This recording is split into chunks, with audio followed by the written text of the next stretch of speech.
أعوذ بالله من الشيطان الرجيم. بسم الله الرحمن الرحيم.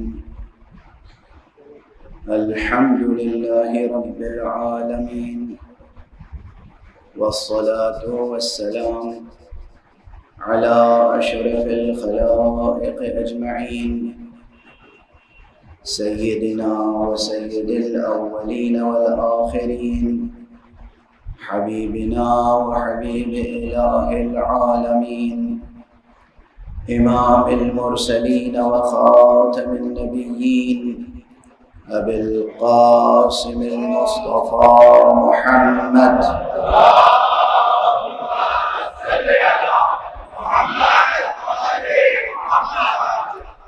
وعلى أهل بيته الطيبين الطاهرين الهداة المهديين المعصومين المظلومين، واللعنة الدائمة على أعداء الحق والدين. أما بعد، فقد قال الله تعالى عز اسمه في محكم كتابه ومتقن خطابه. بسم الله الرحمن الرحيم. الله نور السماوات والأرض، مثل نوره كمشكاة فيها مصباح، المصباح في زجاجة، الزجاجة كأنها كوكب دري يوقد من شجرة مباركة زيتونة لا شرقية ولا غربية، يكاد زيتها يضيء ولو لم تمسسه نار، نور على نور. صدق الله العلي العظيم.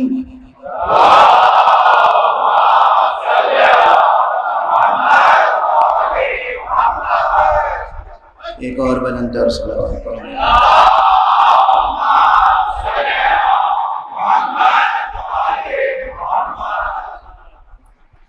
گزشتہ چند شبوں سے مسلسل تذکرہ نورانی حضرت سید الشہداء علیہ السلام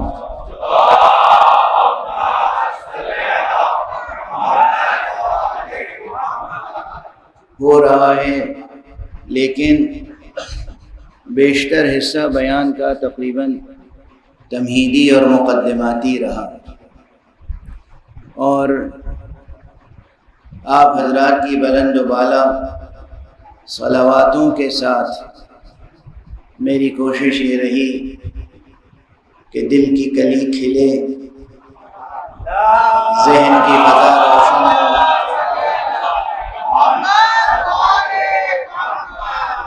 ذہن کی فضا روشن ہو، اور ہم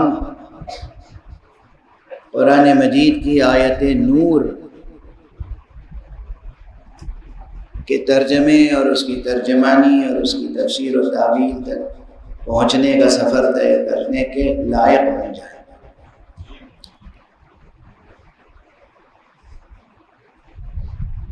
سورہ مبارکہ نور کی یہ آیت جو 35ویں آیت ہے، قرآن مجید کے استعاراتی نظام کا ایک حصہ ہے. اب یہ ذرا مشکل تعبیر ہو گئی، اب 2-3 دنوں سے بہت آسان گفتگو تھی، تو بعض میرے احباب ہیں جو آسان گفتگو کرتا ہوں تو وہ انہیں پسند نہیں آتی، وہ عادی ہو گئے ہیں اس انداز سے سننے کے. لیکن بہرحال آسان اور مشکل دونوں طرح سے بیان کو قبول کرنے کی کوشش کیجیے.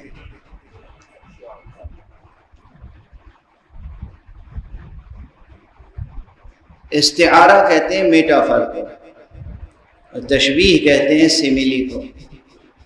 جب آپ کسی چیز کو کسی دوسری چیز سے مشابہ قرار دیتے ہیں، جب آپ کسی اپنے محبوب کو، معشوق کو کہتے ہیں کہ تمہارا چہرہ تو چاند کی طرح ہے، تو یہ ہے تشبیہ. اس میں جس کو تشبیہ دے رہے ہیں اس کا بھی ذکر ہے، جس چیز سے تشبیہ دے رہے ہیں اس کا بھی ذکر ہے، تو معلوم ہے کہ کیا کہہ رہے ہیں، تشبیہ دے رہے ہیں۔ استعارہ اس سے ایک قدم آگے ہے۔ استعارے میں یہ ہے کہ جس چیز کو تشبیہ دے رہے ہیں اس کا ذکر ہی نہیں کرتے، جس چیز سے تشبیہ دے رہے ہیں بس اسی کا ذکر کرتے ہیں، یہ ہو جاتا ہے استعارہ۔ اب اس کی تشبیہ و استعارے کی اور بہت سی قسمیں ہیں، ظاہر ہے کہ وہ ادب کی کلاسوں میں یا وہ ادب کی کتابوں میں دیکھ لیجئے گا۔ قرآن مجید میں تشبیہیں بھی آئی ہیں اور قرآن مجید میں استعارے بھی آئے ہیں۔ کس کو مثال کے طور پر پیش کر رہے ہیں، کس شے سے مثال دے رہے ہیں؟ قرآن مجید میں مثلا سورہ مبارکہ ابراہیم کی ایک آیت ہے اور وہ یہ ہے کہ أَلَمْ تَرَ كَيْفَ ضَرَبَ اللَّهُ مَثَلًا كَلِمَةً طَيِّبَةً كَشَجَرَةٍ طَيِّبَةٍ، کیا تم نے غور نہیں کیا، کیا تم نے دیکھا نہیں کہ کیسے ہم نے کلمہ طیبہ کو شجرہ طیبہ سے مشابہ قرار دیا ہے، کس طرح ہم نے کلمہ طیبہ کی مثال دی ہے شجرہ طیبہ سے۔ أَلَمْ تَرَ كَيْفَ ضَرَبَ اللَّهُ مَثَلًا كَلِمَةً طَيِّبَةً كَشَجَرَةٍ طَيِّبَةٍ، کیا تم نے غور نہیں کیا کہ ہم نے کس طریقے سے کلمہ طیبہ کی مثال دی ہے شجرہ طیبہ سے؟ توجہ ہے، کلمہ طیبہ کی مثال دی ہے شجرہ طیبہ سے۔ ایک تو مثال دی اور پھر توجہ دلائی، غور کرو کہ ہم نے مثال دی ہے اور کیوں مثال دی ہے۔ اور سمجھ رہے ہیں، ایک ہے کلمہ طیبہ۔ اب یہاں ظاہر ہے مفسرین کے درمیان بہت اختلافات ہیں کہ کلمہ طیبہ سے مراد کیا ہے، لیکن اتنا ثابت ہے کہ کلمہ طیبہ سے یقیناً جتنی چیزیں بھی مراد ہوں مگر ایک چیز یقینی ہے اور وہ ہے کلمہ مبارکہ لا الہ الا اللہ۔ اس کلمہ طیبہ کی مثال کس سے دی؟ شجرہ طیبہ سے۔ جس کی شان میں یہ کلمہ ہے وہ تو بے مثال ہے،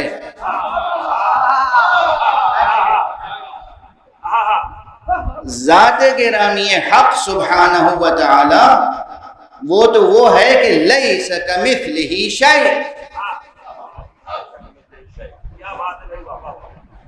وہ مطلقاً بے مثال ہے، کسی شے سے اس کو مثال، کسی شے کی مثال اس کی ذات سے نہیں دی جا سکتی اور اس کی ذات کی مثال میں کوئی شے اور پیش نہیں کی جا سکتی، کوئی شے۔ یاد رکھیں ہمارے شعراء پروردگار انہیں سلامت رکھے، ان کو اور رزق سخن عطا فرمائے، لیکن یہ جو نازک سی ایک لکیر کھینچی ہوئی ہے یہ باقی رہنی چاہیے۔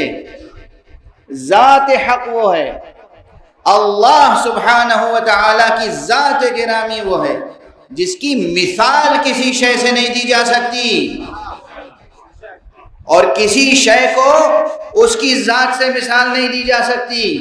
یہ یاد رہے، کل میں نے ایشور کے نراکار ہونے کا تذکرہ کیا تھا اور یہ وہ مسئلہ ہے دقیق جہاں بہت سو کے قدم لڑکھڑا جاتے ہیں۔ اسی لیے اردو کے ایک مفکر شاعر نے کہا، سب کو متنبہ کیا، خود ملت اسلامیہ کو۔ ہماری کتابوں میں، کتابیں سب لکھنے والے معصوم تھوڑی ہیں، صرف اس پوری کائنات میں اگر کوئی ایک کتاب ہے جو ہر خطا سے مبرہ ہے، ہر تحریف سے مبرہ ہے، جس میں کوئی تحریف نہیں ہوئی، وہ بس ایک کتاب ہے اور وہ ہے کتاب باری، قرآن مجید۔ قرآن مجید اللہ کی جانب سے نازل ہونے والی کتاب ہے اور اس میں کسی قسم کی کوئی تحریف اور تبدیلی اور نعوذ باللہ خطا کا تو تصور ہی نہیں کیا جا سکتا۔ اس کے علاوہ جتنی کتابیں ہیں وہ سب انسانوں نے تالیف کی ہیں یا تصنیف کی ہیں۔ اگر کسی کتاب کے بارے میں یہ یقین حاصل ہو جائے کہ یہ تحریر، یہ کتاب معصوم کی ہے، تو پھر اس کا بھی وہی درجہ ہوگا جو معصوم کا درجہ ہے، اس کا بھی وہی درجہ ہوگا جو معصوم کا درجہ ہے۔ لیکن اگر کوئی کتاب خود معصوم نے بیٹھ کے اپنے قلم سے لکھی نہیں ہے، لکھی ہے وہ کتاب دوسروں نے، تو اس کتاب کو بھی ہم وہ درجہ نہیں دے سکتے، کیونکہ معصوم نے اپنے قلم سے بیٹھ کر خود نہیں تصنیف فرمائی یا تالیف فرمائی۔ ایک آواز یہاں سے اٹھی تھی جب میں نے کہا کہ کائنات میں ایک ہی کتاب ہے، تو ایک آواز اٹھی اور اس آواز کو میں نے سن لیا ہے، تو ایک اشتباہ ہے وہ دور کر دوں۔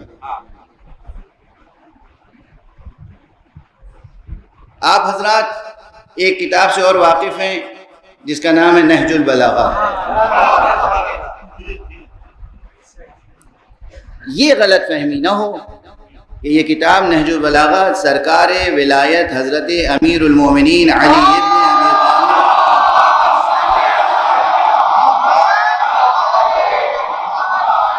ابی علیہ الصلاۃ والسلام نے اپنے دست مبارک سے بیٹھ کے شروع سے آخر تک پوری کتاب لکھی ہے، ایسا نہیں ہے جوانان عزیز، ایسا نہیں ہے۔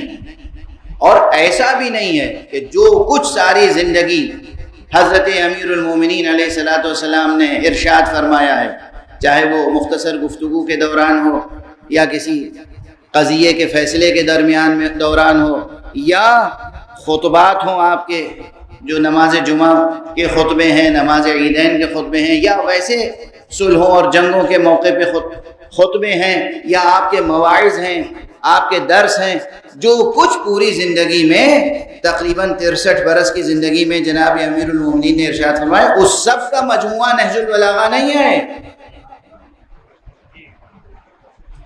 حضرت کے بعد سن 406 ہجری میں، حضرت کا زمانہ کیا ہے؟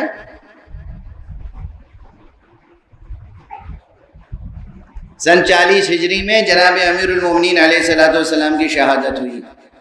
40 ہجری 40 صرف 40۔ یہ کتاب کب کمپائل کی گئی؟ 406 یا اس کے آس پاس، کتنا زمانہ ہے درمیان میں؟ 400۔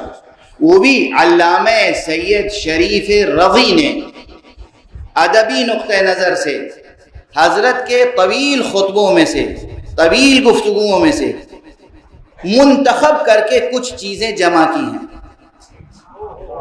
سمجھ رہے ہیں؟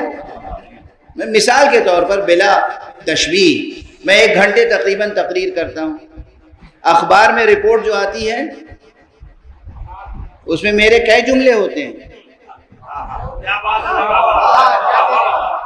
کتنے سینٹنسز ہوتے ہیں؟ وہ بھی ایز اٹ از نہیں ہوتے، یعنی میں تقریر کر رہا ہوں، مائک سے دور تک لوگ سماعت فرما رہے ہیں، یہ میڈیا کے ذریعے سے پہنچ رہا ہے، پھر بھی اخبار میں جو جملہ چھپے گا وہ جملہ میرے جملے سے مختلف ہوگا۔ اور ہمارے یہاں تو اب نیریشنز میں یہی ہوتا ہے، جو نیریشنز پہنچے ان میں سے بھی اقتباس کیا گیا، وہ اقتباسات کا مجموعہ ہے نہج البلاغہ۔ تو اب نہج البلاغہ کے تعلق سے ایک بات ذہن میں رہے، کوئی نہج البلاغہ کو ظرف علم علی نہ سمجھے۔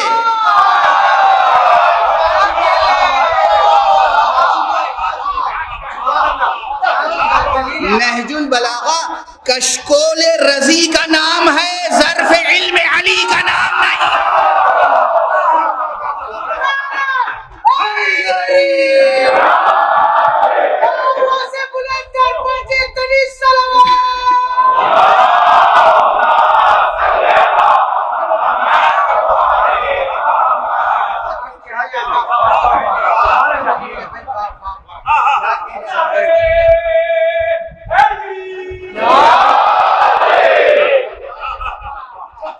نہج البلاغہ، یہ جملہ اگر اب اسی جملے کی تشریح کرتا رہوں تو آج کی پوری مجلس ہو جائے گی، لیکن مجھے کچھ اور باتیں بھی عرض کرنی ہیں کہ نہج البلاغہ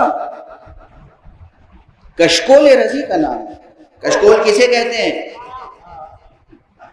گداگر، بھیکاری، وہ جو لے کر کاسا چلتا ہے، کاسہ گدائی، اسے کہتے ہیں کشکول۔ رضی چاہے جتنے بڑے عالم اور ادیب ہوں، امیر المومنین علیہ الصلوۃ والسلام کے در پر ان کی قدر و قیمت ایک گدائے علم سے زیادہ نہیں ہے۔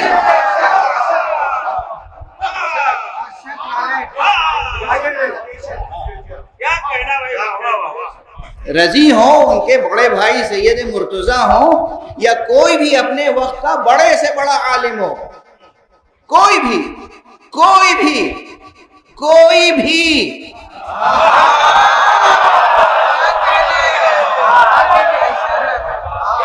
یہ اب پرانا جملہ دہرا دوں، یاد رکھیے گا اور ذہنوں میں محفوظ رکھیے گا اور لوح قلب پر لکھ لیجیے گا۔ اس کائنات کے سب سے بڑے عالم کا نام ہے علی۔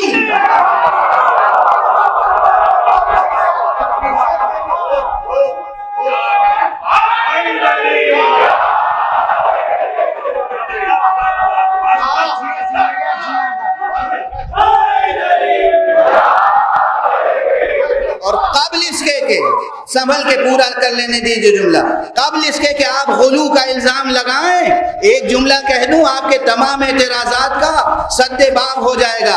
اس کائنات کے سب سے بڑے عالم کا نام ہے علی، اور سب سے بڑے معلم کا نام ہے محمد۔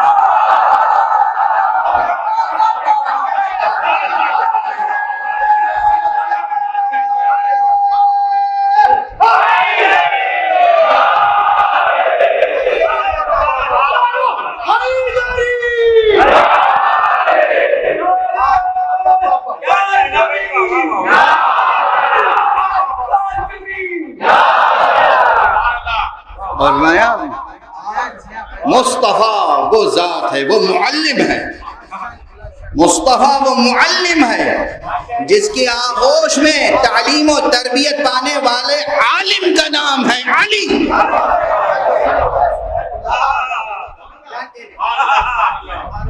اور بس ہمارا تعلق اگر ان دو سے ہو جائے، ایک ہاتھ میں معلم کا دامن ہو، ایک ہاتھ میں اس عالم کا دامن ہو،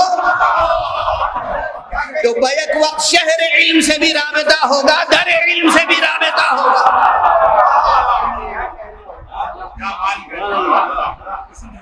اور پھر ممکن ہے کہ جہل کی سیاہ آندھی قریب سے بھی گزر جائے۔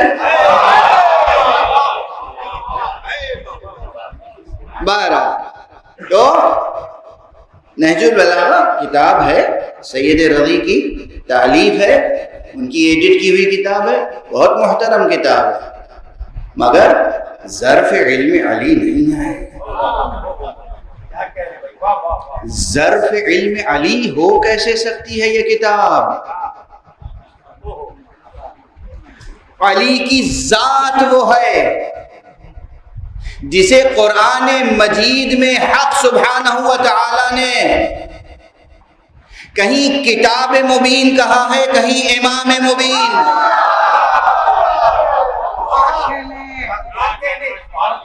اور وہ بھی وہ امام مبین جس میں اللہ نے انسانوں کے تمام مخلوقات کے اعمال و آثار کا احصاء کیا ہے، جمع کیا ہے۔ وہ ہے ذات گرامی امیر المومنین علی ابن ابی طالب۔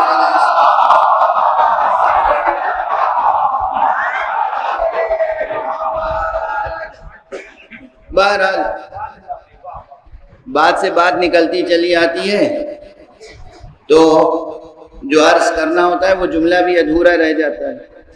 میں عرض تو یہ کر رہا تھا کہ قرآن مجید میں تشبیہیں بھی ہیں اور استعارے بھی ہیں، سیملیز بھی ہیں، میٹافرس بھی ہیں۔ یہ جو ہے آیت نور، اس میں بیک وقت تشبیہ بھی ہے اور استعارہ بھی۔ ادب اور بلاغت کی کتابوں میں بحثیں آتی ہیں تشبیہ مرکب کی، یعنی تشبیہ در تشبیہ در تشبیہ در تشبیہ تہدار تشبیہ، اسے کہتے ہیں تشبیہ مرکب۔ اور اگر تشبیہ میں استعارہ بھی قائم ہو جائے یا استعارے پر تشبیہ کی تعمیر ہو. اور ہمارے ہاں کیا ہے آیت؟ اللہ نور السماوات والارض، اللہ ہے آسمانوں اور زمینوں کا نور. اور مثال اب دی گئی اللہ کے نور کی. کیا مثال دی گئی؟ مثل نورہ کمشکات. یہاں مثال میں جو چیز پیش کی گئی وہ ہے مشکات، لیکن مشکات حقیقی نہیں ہو سکتی. اس لیے معلوم ہوا کہ اس کی مثال جس چیز سے دی گئی وہ بجائے خود ہے استعارہ، اور پھر اس استعارے پر ایک اور تشبیہ مرکب کی تعمیر ہوئی. کس کے قلم میں طاقت ہے جو قرآن مجید کی اس تہدار تشبیہ اور استعارے پر مبنی آیت کا ترجمہ کر سکے اور اس کی تفسیر کر سکے؟ آسان ہے مرحلہ، ہاں کرتے ہیں لوگ ترجمہ، میں بھی عرض کروں گا، مگر پہلے مشکلات کو واضح کر دوں، پہلے مشکلات کو واضح کر دوں کہ کس چیز کا ترجمہ کرنے جا رہے ہیں، اور ترجمہ کرنے کا مقصد کیا ہوتا ہے. میں تقریر کر رہا ہوں، اگر کسی اور زبان میں کوئی اس تقریر کا ترجمہ کرے تو مقصد کیا ہوگا؟ مقصد یہ ہوگا کہ جو میں میسج دے رہا ہوں وہ میسج منتقل ہو جائے. یہی تو ہوگا، جو پیغام ہے وہ منتقل ہو جائے. تو ترجمہ اور ترجمانی اور تفسیر، ان سب کا ہدف اور مقصد ایک ہے کہ اس آیت مبارکہ میں جو پیغام اللہ سبحانہ و تعالیٰ نے انسان کی نگاہ کو جس طرف موڑا ہے، نظر ادھر ہی مڑے، کہیں اور نہ جائے. واضح ہے؟ جب کہا اللہ نور السماوات والارض، اللہ ہے آسمانوں اور زمینوں کا نور، تو فوراً توجہ سب کی گئی کس کی طرف؟ اللہ کی طرف. لیکن وہ ذات ایسی ہے جو نہ کسی کے دامن نگاہ میں سمٹ سکتی ہے، نہ دامن ذہن میں سمٹ سکتی ہے، نہ دامن خیال میں سمٹ سکتی ہے. ممکن نہیں ہے کہ اس کی ذات کا کوئی بھی تصور کسی ذہن میں آ جائے. جو چیز ذہن میں آ جائے گی وہ خدا نہیں رہ سکتی. اس لیے خدا کی طرف جتنی نگاہیں اٹھیں فوراً کا مثل نورہ کمشکات، اس کے نور کی مثال مشکات جیسی ہے. توجہ موڑی، توجہ موڑی تو جس طاق کی طرف، جس در کی طرف، جس دیوار کی طرف، جس بیت کی طرف نظر موڑی ہے وہیں جائے، کسی اور بیت کی طرف نہ جائے.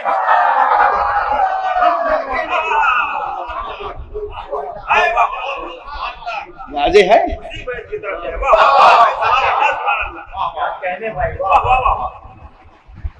ترجمے اور ترجمانی اور تفسیر کا مقصد سمجھ رہے ہیں آپ؟ ورنہ معلوم ہے کہ ڈکشنری کھول کے بیٹھ گئے اور ڈکشنری میں ڈھونڈ رہے ہیں معنی. اب اتنی بار یہ جملہ کہہ چکا ہوں کہ دہراتے ہوئے مجھے شرم آتی ہے، مگر یہ بچوں کو یاد دلانے کے لیے کہہ لینے دیجیے. ڈکشنری میں کبھی میننگ نہیں ملتی. ڈکشنری میں کیا ملتا ہے؟ لفظ کے بدلے لفظ، میننگ نہیں ملتی. میں مثال دوں آج ایک نئی، روح، رے واو ہے روح. روح کے معنی ڈکشنری میں تلاش کرو گے مل جائیں گے. ڈکشنری میں روح ہے؟ روح تو آپ کے اندر ہے، روح تو آپ کے اندر ہے موجود. ڈکشنری میں روح نہیں ہے. ڈکشنری میں اس روح ورڈ کے بدلے کوئی اور ورڈ مل جائے گا. اسپرٹ، سول، نفس، وہ جوہر مجرد جو انسان کو ودیعت الہی ہوتا ہے، امر ربی، ہزار تشریحیں مل جائیں گی، مگر روح نہیں ملے گی. واضح ہے نا؟ اب بہرحال کوئی صاحب ڈکشنری لے کے بیٹھ جائیں اور اس میں تلاش کریں اللہ نور السماوات والارض مثل نورہ کمشکات. اب سب سے مشکل لفظ مثلا مشکات آیا تو ڈھونڈیں گے مشکات کے کیا معنی ہیں. مشکات کے معنی ہے طاق. دیواروں میں طاقچہ بنتا تھا نا، وہ بھی وہ طاق ایک ہوتا ہے، اب کیا کہیں، اپنی اردو زبان ہے، جھروکا، روشن دان، یعنی ادھر سے ادھر دیکھ سکتے ہیں، ادھر سے روشنی ادھر آ سکتی ہے، ہوا ادھر آ سکتی ہے، بیچ میں دیوار نہیں ہے۔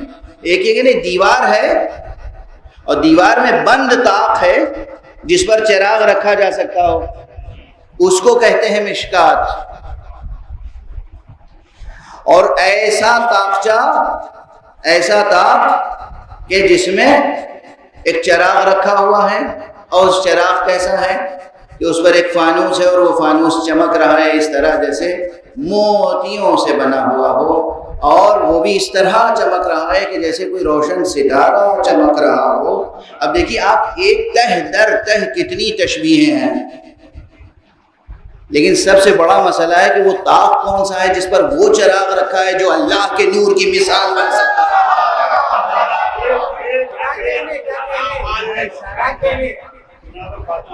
اور ہمارے وہ کون سا طاق ہے جس میں وہ چراغ رکھا ہے، جس طاق کو، چراغ کو نہیں، جس طاق کو بشمول چراغ اللہ نے اپنے نور کی مثال کے طور پر پیش کیا ہے۔ تو توجہ اس گھر کی طرف رہے، اس در کی طرف رہے، اس دیوار کی طرف رہے، اس طاق کی طرف رہے، کسی اور طرف رخ کر کے کوئی زیارت نہ پڑھ لے۔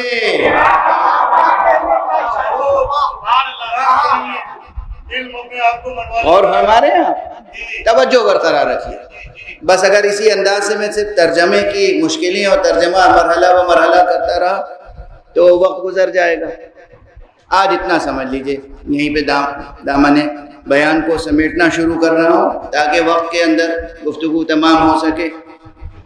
پہلے فقرے پہ آ جائے، اللہ نور السماوات والارض، اللہ آسمانوں و زمینوں کا نور ہے۔ اب جو لوگ عربی زبان کے شجروں سے واقف ہیں کہ عربی میں کس طریقے سے ایک روٹ ورڈ سے بہت سے ورڈز بنتے چلے جاتے ہیں، کل ایک سعادت مند جوان نے مجھ سے یہ سوال کیا تھا، اور پھر جو ایٹیمولوجی ہے عربک ورڈز کی، اس سے آگے بڑھ کے پھر آتی ہے بلاغت کی بات، اور وہاں پر یہ مسئلہ کھڑا ہوتا ہے کہ کہاں پر مصدر اس میں فاعل کے معنی میں استعمال ہو جاتا ہے، کہاں مصدر اس میں مفعول کے معنی میں استعمال ہوتا ہے، یعنی لفظ ہے مصدر اور وہ استعمال ہو رہا ہے اس میں فاعل کے طور پر، لفظ ہے مصدر استعمال ہو رہا ہے اس میں مفعول کے طور پر۔ اشارہ کر رہا ہوں، یہ صرف جو حضرات ذوق رکھتے ہیں، جو حضرات ذوق نہیں رکھتے ہیں، بہرحال کوئی جملہ جب کان میں پڑتا ہے اور ذہن تک پہنچتا ہے تو کوئی نہ کوئی اس کا اثر ہوتا ہے۔ سن لیجئے آپ، تو یہاں پر بعض مفسرین کی ایک رائے یہ ہے کہ جو کہا گیا اللہ نور السماوات والارض، اللہ آسمانوں اور زمینوں کا نور ہے، یہاں لفظ نور سے مراد دراصل منور ہے، یعنی اللہ آسمانوں اور زمینوں کو روشن کرنے والا ہے۔ اللہ، اہل ظاہر کو یہ تفسیر زیادہ پسند ہے، اہل باطن کی باتیں الگ ہیں۔ اللہ آسمانوں اور زمینوں کو، اللہ اس پوری کائنات کو، اللہ اس عرصہ ممکنات کو روشن کرنے والا ہے، منور ہے۔ نور یہاں بمعنی منور ہے۔ ایک رائے یہ عرض کر رہا ہوں، تو وہ ہر شے کو جس کو جیسے نور کی ضرورت ہوتی ہے اس کو ویسا نور فراہم کرتا ہے۔ دن کو روشن کرنے کے لیے سورج کا چراغ جلا دیتا ہے، رات کو روشن کرنے کے لیے چاند کو روشن کر دیتا ہے، مادی دنیا کو روشن کرنے کے لیے مادی نور خلق کرتا ہے، لیکن روحوں کو روشن کرنے کے لیے وہ مجرد نور خلق کرتا ہے۔ اس مجرد نور میں کسی کا نام مصطفیٰ ہے، کسی کا نام مرتضیٰ ہے، کسی کا نام حسین سید الشہداء۔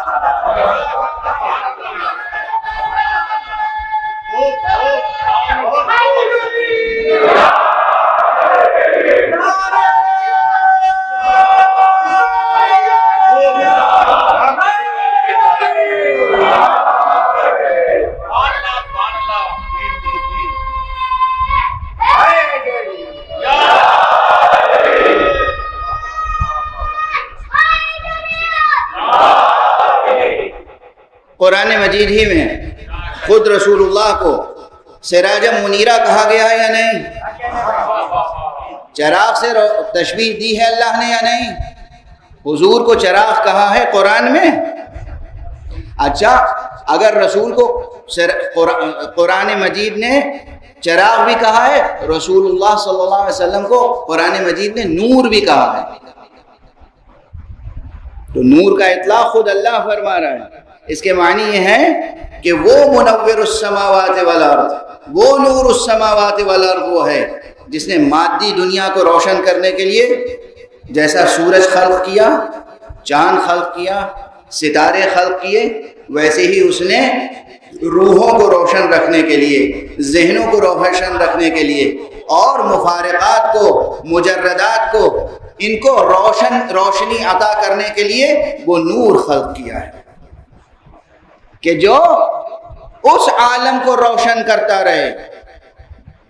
اور اگر پیغمبر اکرم کے لیے بہت سے مطالب ہیں ذہن میں جو عرض کرنا چاہتا ہوں، مگر دامن وقت میں گنجائش نہیں، یہ چند دن گزر جائیں گے تیزی سے، بحث اپنی جگہ ٹھہری رہے گی، مکمل نہیں ہو پائے گی، پہلے عرض کر۔ اس لیے آپ کی ذہانتوں پہ بھروسہ کر کے، بہت سی بحثیں حذف کر کے، اور نتیجے عرض کر دیتا ہوں۔ پیغمبر کو اللہ نے قرآن مجید میں نور کہا، پیغمبر کو اللہ نے قرآن مجید میں چراغ کہا، اور پیغمبر نے حسین کے لیے ایک کلمہ استعمال کیا، حسین منی وانا من حسین۔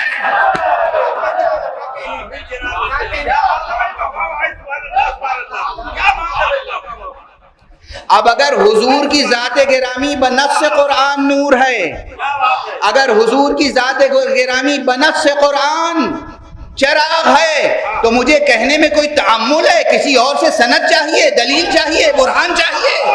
حسین مجسم نور ہے، حسین مجسم چراغ ہے۔ اگر زندگی میں کامیابی حاصل کرنی ہے تو حسین کے انوار کی روشنی میں زندگی بسر کرو، اور حسین کے اقدار کے ساتھ ساتھ زندگی بسر کرو۔ صلوات پڑھے محمد و آلہ محمد۔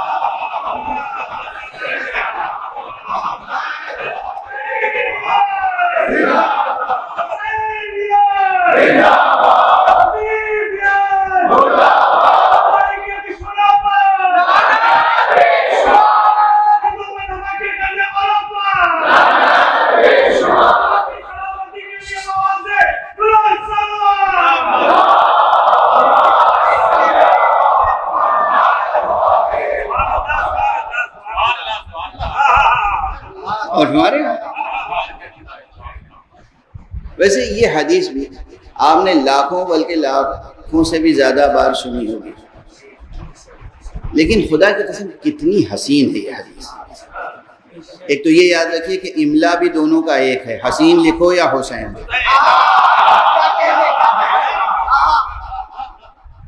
اے سین یہ نون، حسین لکھو یا حسین۔ اب یہ تمہارے ذوق پر ہے اور فراست پر ہے کہ کہاں یہ لکھا ہوا لفظ حسین پڑھو، کہاں حسین۔ لیکن یہ حدیث جو ہے حضرت، کتنی تمام پورے لاکھوں حدیثوں کے ذخیرے میں ایسی چمکتی ہوئی حدیث ہے کہ لفظ حسین سے شروع ہوتی ہے، لفظ حسین پہ ختم۔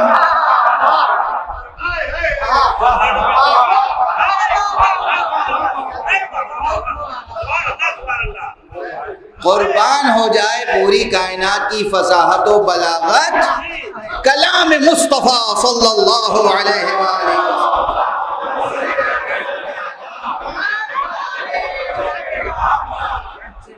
کتنی حدیث، کیسی نورانی، کیسی روشن، کیسی حسین حدیث مبارک، حسین منی وانا من حسین۔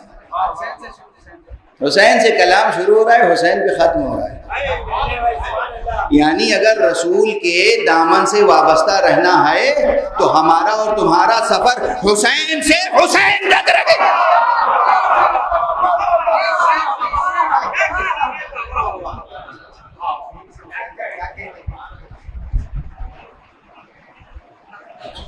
آپ کی ذہانتوں پہ رشک آتا ہے، دل سے دعائیں نکلتی ہیں، اور ان لوگوں کی ذہنیتوں پہ افسوس ہوتا ہے جو یہ باتیں سمجھ نہیں پاتے۔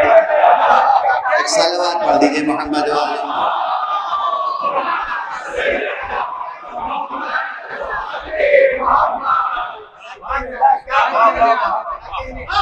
اگر دل و جان کے ساتھ، اگر پورے وجود کے ساتھ وابستہ دامان مصطفیٰ رہنا ہے، وابستہ دامان ختم نبوت رہنا ہے، تو سفر حسین سے شروع کرو، حسین سے ختم،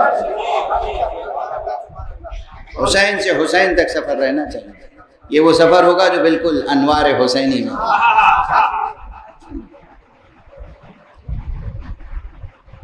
معلوم ہے، تاریخ میں مشہور ہے تاریخ ولادت سرکار سید الشہداء 3 شعبان 4 ہجری، اس پر تقریباً اجماع ہے یا شہرت ہے۔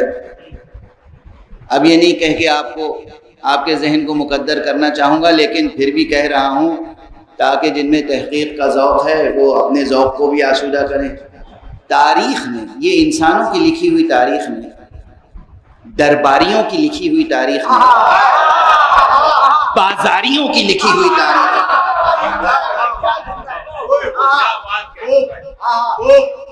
اس تاریخ نے اللہ اور اللہ والوں کے ساتھ ہمیشہ خیانت کی ہے، حق ادا نہیں کیا، حق ادا نہیں کیا۔ تو سرکار سید الشہداء کی شخصیت ہو یا خود رسول اللہ صلی اللہ علیہ وآلہ وسلم،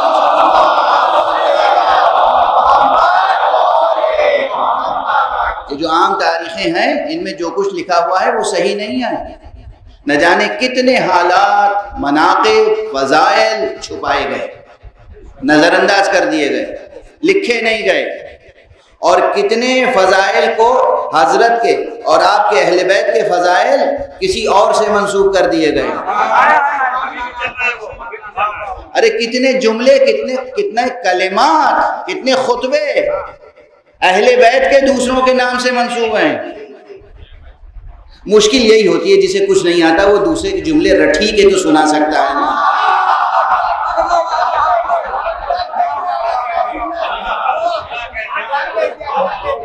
آپ خود نہیں تقریر کر سکتے تو کیا کریں گے پھر؟ اور تقریر کرنے کا شوق بھی ہو تو اور زیادہ مجبوری ہو جائے گی۔ تاریخ میں یہ ہوتا آیا، کتنا کلام مولا امیر المومنین علی ابن ابی طالب علیہ الصلوۃ والسلام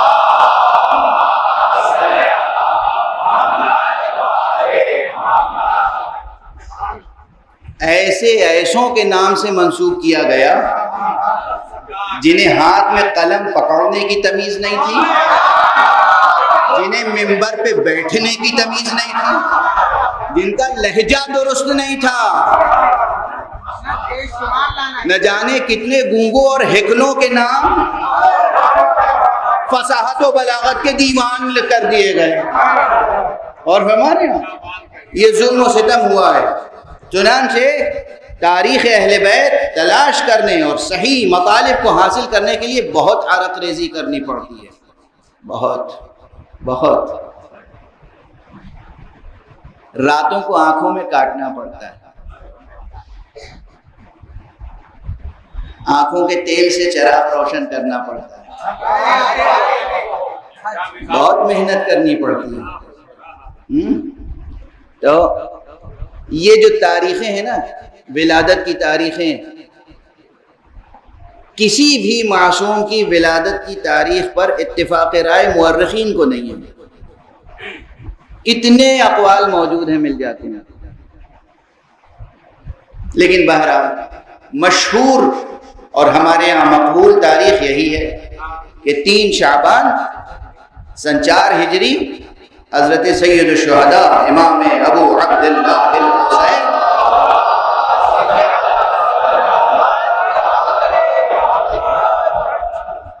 علیہ السلام کی ولادت باسعادت ہوئی، یعنی خانہ نور میں ایک نئے آفتاب کا اضافہ ہوا اور شجرہ نور تناور ہوا، اور پیدا ہوتے ہی وہ کرامتیں سامنے آئیں، وہ منقبتیں سامنے آئیں، وہ فضیلتیں سامنے آئیں جس نے یہ بتا دیا کہ یہ پیدا ہونے والا وہ ہے جو دنیا میں اس زمین پر رہنے والوں کے لیے بھی شفاعت کا سبب بنے گا اور عالم ملکوت میں رہنے والوں کے لیے بھی شفاعت کا سبب بنے گا۔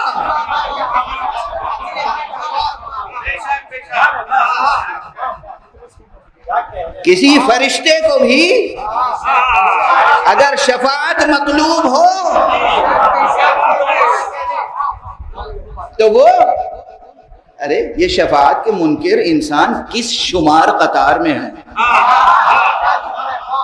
کس شمار قطار میں؟ جہاں فرشتے قطار میں لگے ہوں کہ حسین ایک چشم کرم فرما دیں۔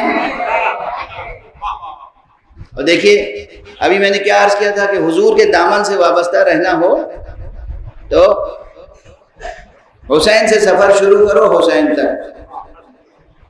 کیا حسین سفر ہوگا، کیا عظیم سفر ہوگا، کیا نورانی سفر ہوگا۔ آیا فرشتہ کس کے پاس؟ حضور کے پاس۔ حضور نے بھیجا کس کے پاس؟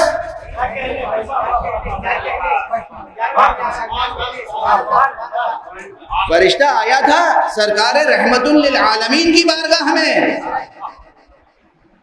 اچھا اگر دقت نظر سے آپ حدیثوں کو پڑھیں، صحیح السند حدیثیں، وہ حدیثیں جو ثقات نے نقل کی ہیں، وہ حدیثیں جو معتبر روایتوں سے ہیں، جو حسان ہیں، حسن ہیں ان کی روایتیں اور اسناد، ان روایتوں میں ایک ذخیرہ ہے بہت بڑا جس میں اس طرح کی مثالیں موجود ہیں۔ کوئی پوچھنے آیا کوئی سوال، حضور تشریف فرمائیں، امیر المومنین تشریف فرمائیں، حضرت حسن تشریف فرمائیں، حضرت امام حسین تشریف فرمائیں، وہ آیا اور حضور کے پاس سوال کرنے اور حضرت نے اپنے نواسوں میں سے کسی کی طرف اشارہ کر دیا کہ ان سے پوچھ لو۔ اب وہ حیرت سے دیکھ رہا ہے، اس کی آنکھیں واقعی حیران ہو رہی ہیں، بچے کو دیکھ رہا ہے، اس کی حیرت دیکھ کے کبھی اس شہزادے نے کبھی اس شہزادے نے خود ہی کہا حیرت کس بات کی ہے، تم سوال کرو یا میں یہ بھی بتاؤں کہ سوال کیا ہے تمہیں۔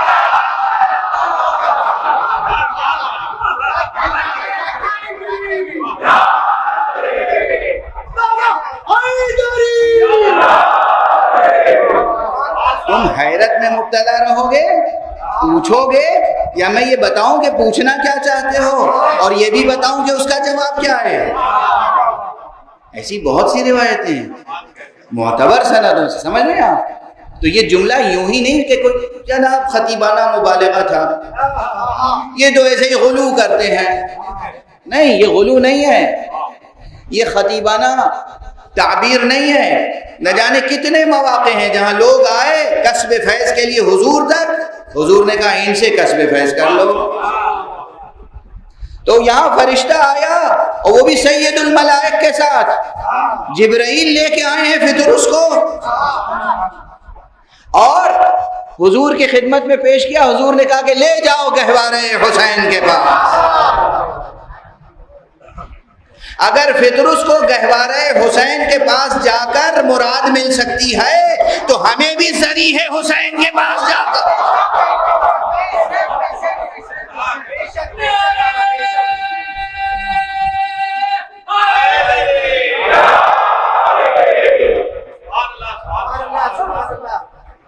یہ بدعتیں نہیں ہیں، یہ شرک نہیں ہے، یہ تو وہ راستہ ہے جو رسول دکھا کے گئے ہیں۔ اب جو لوگ رسول کی بات نہ ماننے کے شروع سے عادی ہوں انہیں آج ہم کیسے سمجھا سکتے ہیں؟ صلوات پڑھ دیں محمد و آل محمد۔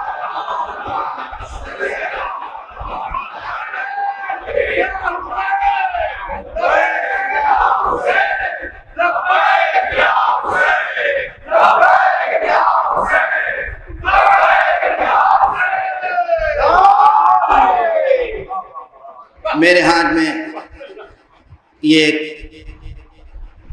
یاد دہانی موجود ہے. جیسے ہی ممبر پہ آیا تھا تو بچے نے مجھے یہ دے دی تھی.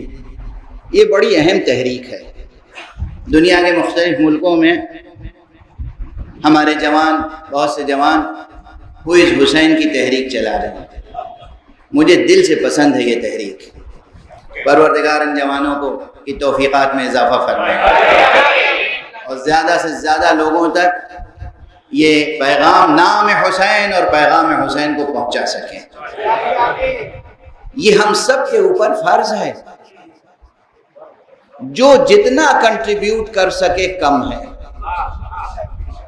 اس کرۂ ارض پر کوئی ایک فرد بشر بھی باقی رہنے نہ پائے جو نام حسین اور پیام حسین سے آشنا نہ ہو. یہ عزم آپ کے اندر زندہ رہنا چاہیے جس طریقے سے بھی ممکن. ہاں، انٹلیکچوئلز، اسکالرز، دانشوروں، مدبروں اور علماء اور فقہا کے زیر سایہ تحریکیں چلتی ہیں. تو میں پہلی ہی مجلس میں کہہ چکا ہوں پروان چڑھتی ہیں. آپ جتنی محنت کریں مگر ایک رہبر کے اشارے پر چلیں.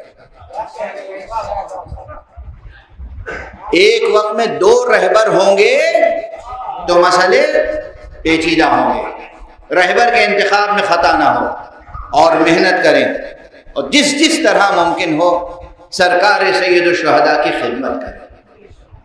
خلوص کے ساتھ، اخلاص کے ساتھ، بے لوث خدمت، بے غرض خدمت، بے ریا خدمت، دکھاوے کا شائبہ نہ ہو، کوئی اور غرض بھی نہ ہو، کوئی غرض نہیں. حسین علیہ السلام کے در پر جو بے غرض جائے اس کی کوئی غرض ایسی نہیں ہوتی جو پوری نہ ہو.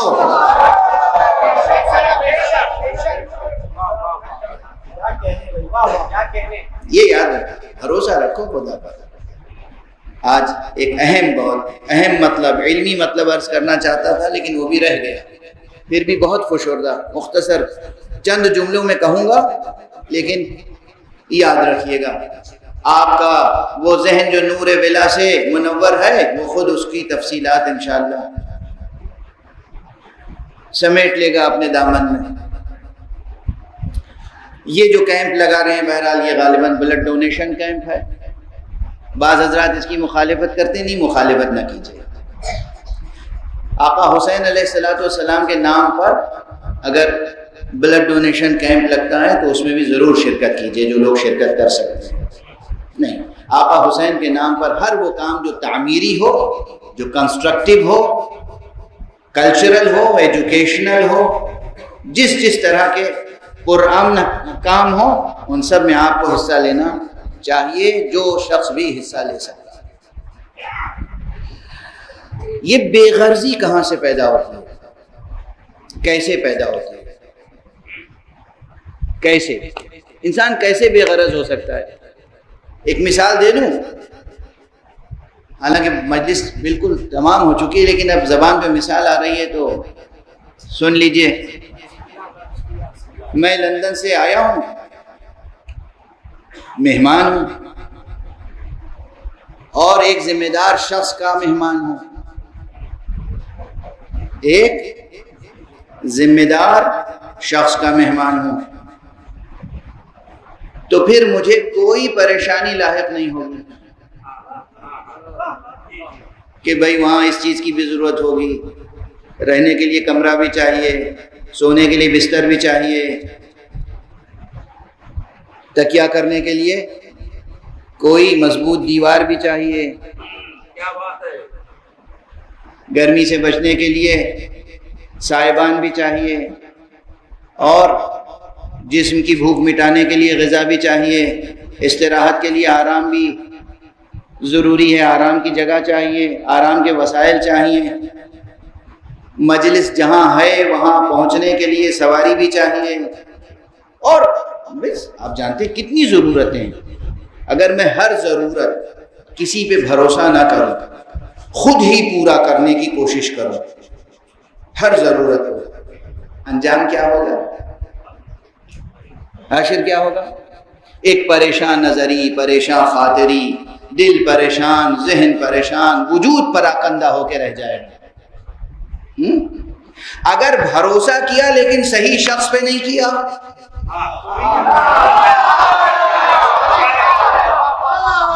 تو بھی نتیجہ کیا ہوگا؟ اس سے بھی بدتر۔ لیکن اگر بھروسہ کیا اور صحیح ذمہ دار شخص پر بھروسہ کیا تو اب کوئی فکر ہی نہیں ہے، کوئی فکر نہیں ہے۔ اور ہمارے یہاں بس یہ بہت بڑی مثالیں دوں تو پورے 1 گھنٹے کا لیکچر صرف اسی عنوان پر ہو جائے۔ لیکن اگر کسی ذمہ دار ذات پر بھروسہ کیا تو پھر کوئی پریشانی نہ دل کو لاحق ہوگی نہ ذہن کو۔ اسی لیے اللہ نے نبیوں کو بھیجا اور اماموں کو بھیجا اور کلمہ توحید سے آشنا کیا۔ تم کچھ نہ تھے تو میں نے تمہیں وجود عطا کیا، تم اپنی بھوک نہیں مٹا سکتے تھے تو ہم نے ماں کے سینے سے تمہاری غذا فراہم کی، تم کچھ نہیں کر سکتے تھے تو تمہاری ہر ضرورت کو پورا کیا۔ اب جب بڑے ہو گئے تو ادھر ادھر پریشان کہاں ہوتے ہو؟ خدا کی ذات پر بھروسہ کرنا سیکھو۔ توکل، توکل، 2 لفظیں یاد رکھیے گا۔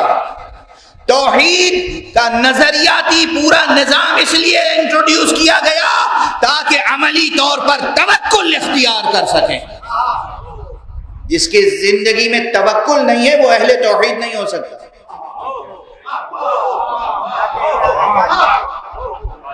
جس کی زندگی میں توکل نہیں ہے وہ اہل توحید کہلانے کا سزاوار نہیں ہے، اہل توحید کہلانے کا حقدار نہیں ہے۔ وہی ہوگا اہل توحید جو عملی طور پر توکل رکھتا ہو، یعنی بھروسہ حق سبحانہ و تعالی، بس اللہ پر بھروسہ۔ جو اللہ پر بھروسہ رکھتا ہو اور توکل رکھتا ہو اسی کی یہ شان ہوتی ہے کہ دنیا و ما فیہا سے بے نیاز ہوتا ہے۔ اور پھر کوئی بھی مقابلے پر آئے اگر اس سے بیعت طلب کرتا ہے تو ایک ہی جملہ کہتا ہے، ان مثلی لا یبایع مثلہ، مجھ جیسا اس جیسے کی بیعت نہیں کرتا۔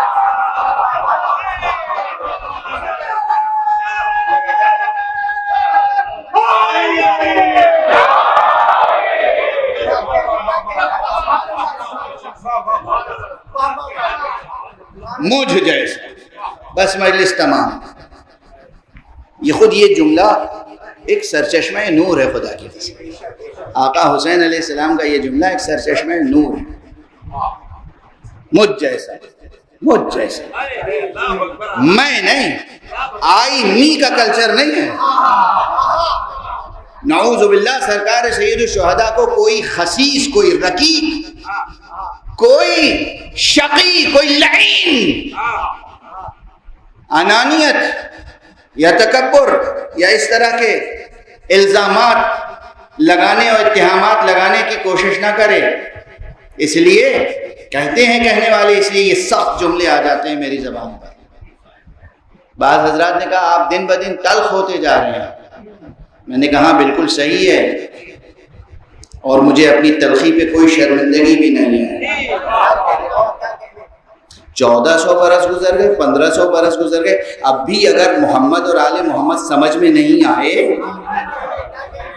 تو کب تک ہم مسکرا کے آپ کو برداشت کریں گے؟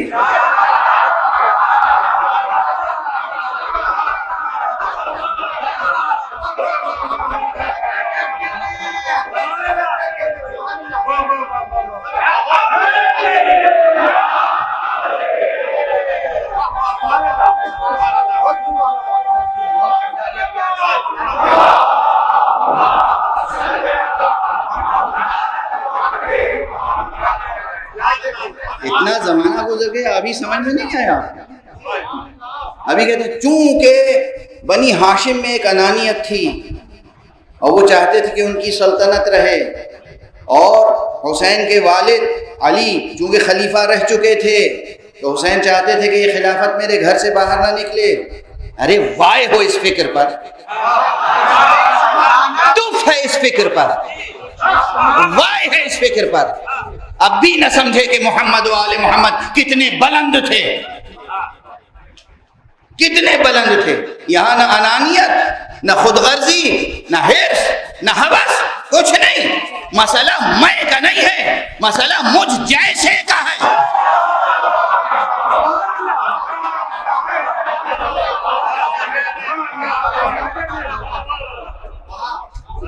مجھ جیسا سمجھنا ہو، یہ مجھ جیسا کیا مطلب، مجھ جیسا کیا مطلب، پھر پلٹ کے جاؤ حسین منی وانا من حسین.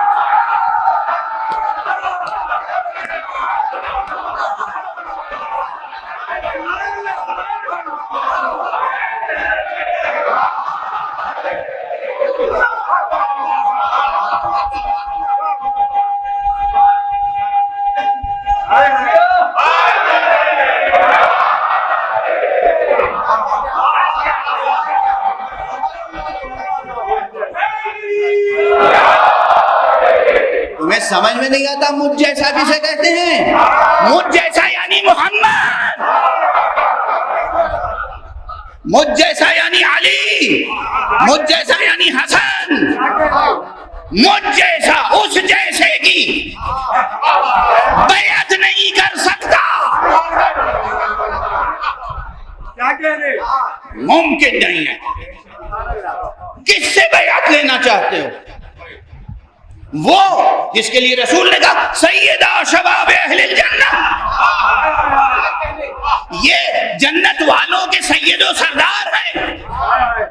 سید و سردار سے بیعت لے کے بھی تم جنتی رہ جاؤ گے.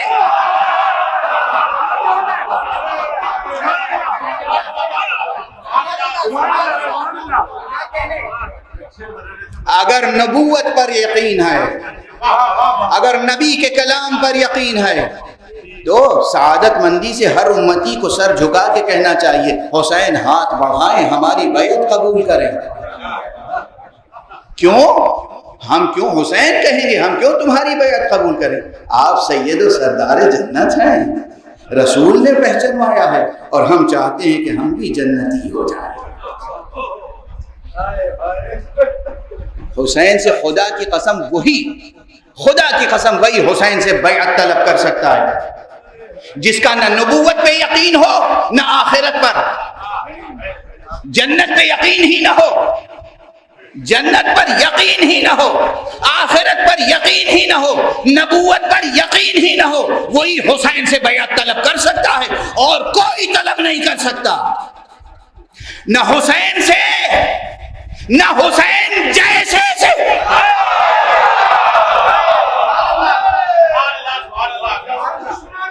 بس گفتگو تمام. دو جملے عرض کروں گا، آپ کی طبیعتیں منقلب ہو جائیں گی. حسین نے انکار کیا بیعت کا انکار. مدینہ چھوڑا، مکے آئے. مکے میں 3 شعبان ہی کو مکے میں داخل ہوئے. جو تاریخ ولادت ہے مدینے میں، وہی تاریخ دخول ہے مکے میں. 3 شعبان کو مکے میں داخل ہوئے. 8 ذی الحجہ تک مکے میں رہے. 8 ذی الحجہ کو سرکار سید الشہداء نے ایک مرتبہ حج کو عمرے سے بدل کیا. منا کو چھوڑ کر رشک منا کربلا کا سفر کیا. سفر حسین کا جاری تھا. بس 2 جملے. آقا کا سفر جاری تھا کہ راستے میں کوفے کی طرف سے آتے ہوئے 2 شخص نظر آئے. آقا نے اپنے اصحاب سے کہا عباس، بیٹا علی اکبر، ذرا آگے بڑھو، دیکھو کون آ رہا ہے، انہیں میرے قریب لے آؤ. آنے والے 2 شخص قبیلہ بنی اسد کے تھے. آتے ہی انہوں نے سرکار سید الشہداء کے روئے مبارک کو دیکھا، روئے انور کو، اور ان کی آنکھوں میں آنسو، چہرے پر پریشانی کے آثار. آقا نے کہا کہاں سے آ رہے ہو؟ کہا سرکار کوفے سے. کوئی خبر ہے کہاں ہے تو مگر سب کے سامنے نہیں عرض کر سکتا. کہا نہیں اطمینان رکھو، یہ سب ہمارے دل و جگر کے ٹکڑے ہیں، جو کہنا ہو کہو. کہا آقا کیا بتاؤں، جب مدینے سے چل رہا تھا، جب مکے سے، جب کوفے سے نکل رہا تھا تو آپ کا سفیر محترم اس کے پاؤں میں رسیاں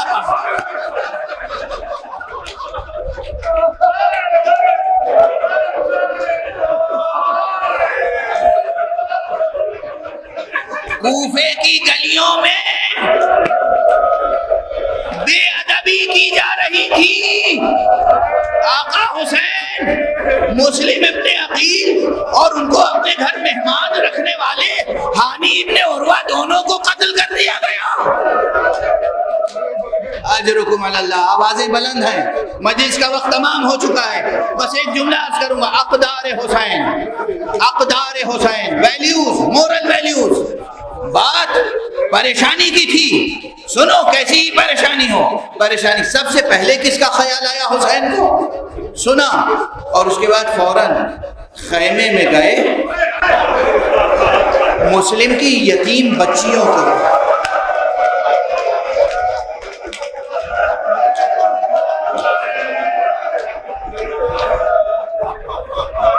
قریب بلایا اور بہت شفقت سے سر پہ ہاتھ رکھا. بچی نے ایک مرتبہ امام کا چہرہ دیکھا. ماموں جان میرے بابا کی خیر تو. بچی کی فراست، بچی کی فراست. سرکار سید الشہداء نے بچی کو تسلی دی، سینے سے لگا لیا. سگی بھانجیاں ہیں، سگی بھانجیاں ہیں. جناب مسلم نے عقیل کی زوجہ مبارکہ امیر المومنین کی بیٹی ہیں، جن کا نام بھی رقیہ تھا.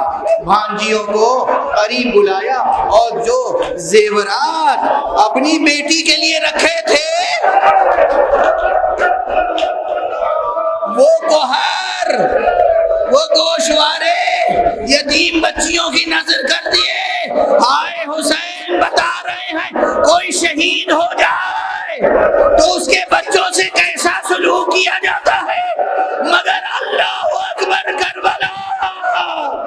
ادھر حسین شہید ہوئے، ادھر یتیمان حسین کے رخساروں پر تماچے لگائے،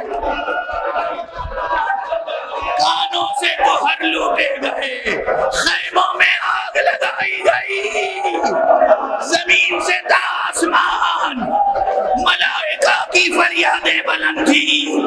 واہ حسینہ، واہ علیہ، انا للہ و انا الیہ راجعون.